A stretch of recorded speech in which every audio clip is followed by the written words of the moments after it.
السلام عليكم ورحمة الله وبركاته. أهلا وسهلا فيكم في قناتي مذاقات جديدة. أتمنى تكونوا بألف صحة وعافية وتستمتعوا بمشاهدة الفيديو للآخر.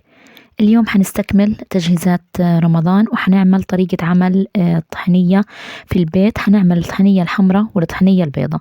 تابعوا معي الفيديو عشان تعرفوا الطريقة والمقادير، كتير سهلة وبسيطة. عنا هان مقلة، لازم يكون المقلة تيفال وعلى نار هادية. بضيف في المقلة 3 كاسات كبيرة من السمسم المحمص. أنا مش هحمص السمسم، بس مجرد ما أخلي السمسم يدفى معي حطفي الغاز، بستمر في التحريك حتى يصير عنا السمسم دافي.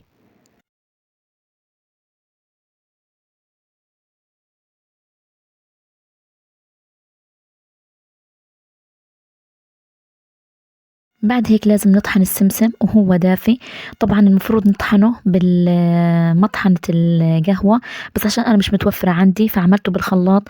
فللأمانة غلبني كتير، لأنه كنت أشغل الخلاط وأطفي وأحرك بعد هيك السمسم لحتى ما صار عندي كل كمية السمسم مطحونة طحن ناعم كما هو موضح عندكم في الفيديو. فالأفضل إنه نستخدم المطحنة تاعت القهوة، بتكون النتيجة تاعتها أفضل. وكمان ما بياخد معنا وقت، بنطحن السمسم على 3 مراحل في مطحنة القهوة. أما أنا في الخلاط فأخذ معي وقت كتير للأمانة لما طحنته ناعم. المرحلة الثانية في الخلاط اللي طحنا فيه السمسم، بضيف الكاسة عنا من الزيت، بس بنضيفها بالتدريج. بنضيف جزء من الزيت في قاع الخلاط قبل ما أضيف السمسم، لأن لو ضفت السمسم المطحون حيلزق عنا في الخلاط. وبنستمر بالتدريج كما هو موضح عندكم في الفيديو، بنضيف زيت وبنضيف سمسم بهذا الشكل.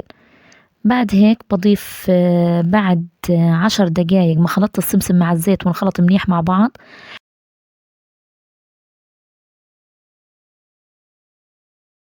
بضيف عندي 4 ملاعق من الطحين. المعلقة بتكون مش مليانة كتير، يعني كما هو موضح عندكم في الفيديو، مش معبية كتير ولا ممسوحة، بتكون وسط. وبعد هيك بضيف كمان رشة ملح عشان تزبط عنا طعم الطحينية، وكمان بنفس الوقت تحفظ عنا الطحينية. بستمر بخلطهم بالخلاط لمدة 10 دقايق. هيك بصير عنا قوام الطحينية. طبعا المرتبنات القزاز لازم نعقمها، وانا حكيت لكم كيف طريقة التعقيم مرتبنات القزاز في فيديو مخلل الخيار، حتركوا لكم في اخر الفيديو. وطحنية للأمانة طلعت مثل تاعة السوق، ما بتفرق عنها بإشي، وطعمها كمان كتير لذيذ، وعملت لي كمية كبيرة. لو انتوا كنتوا خايفين انكم تجربوا هاي الوصفة ويخسر معكم السمسم، فممكن تصغروا حجم الكاسة. مثلا انا استخدمت 3 كاسات سمسم حجم كبير، ممكن نستخدم الكاسات من كاسات الشاي.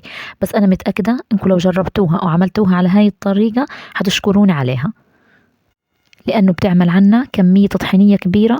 وطحينية احنا عارفين في السوق انها غالية وبتكون كميتها قليلة. الطحينية البيضة حنعمل نفس الخطوات، بس حيكون عنا السمسم أبيض مش محمص. نفس الخطوات اللي عملتها مع السمسم المحمص هعملها مع السمسم الأبيض، وحينتج عنا طحنية بيضة. طبعا الطحنية الحمراء والطحنية البيضة لكل واحدة فيهم إلها استخداماتها في المطبخ.